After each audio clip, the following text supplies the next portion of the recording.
అనకాపల్లి జిల్లా ఎలమంచిలి నియోజకవర్గం అచ్యుతాపురం మండలం సెల్ టవర్ ఎక్కి దూకేస్తానని ఒక వ్యక్తి ఆత్మహత్య యత్నం.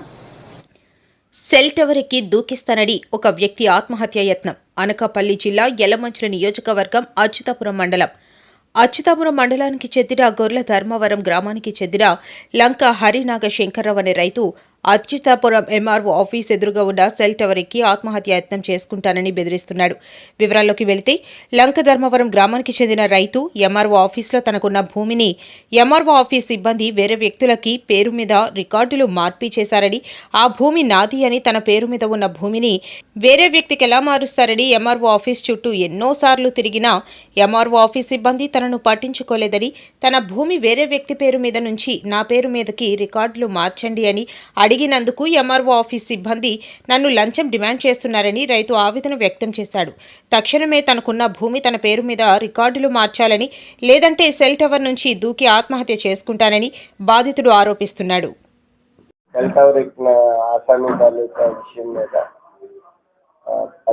మీడియా వారికి తెలియజేయగా ఈ విషయం అంతా సివిల్ మ్యాటర్ అయ్యింది.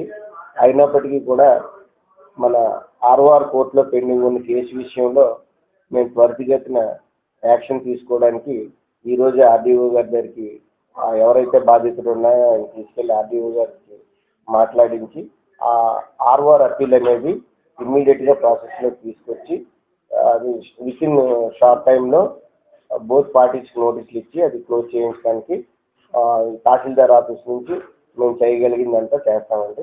అలాగే ఇంకా ఆయనకి 2-3 ఇష్యూస్ ఉన్నాయి. అలా హౌస్ సైట్ విషయం ఇవన్నీ కూడా సివిల్ కోర్టులో పెండింగ్ ఉన్నాయని చెప్పేసి వాళ్ళే చెప్తున్నారు. ఈ విషయంలో కూడా మేము క్షేత్ర పరిశీలన చేసి ఆ భూమి మీద ఏదైతే వాస్తవం ఉందో ఆ రికార్డులతో సహా ఈ భూమి మీద ఉన్న ఆస్పెక్ట్స్ ని కూడా మేము అన్ని ఇన్స్పెక్ట్ చేసి దీని మీద పూర్తి నివేదికని శ్రీ జిల్లా కలెక్టర్ గారికి పంపిస్తామండి.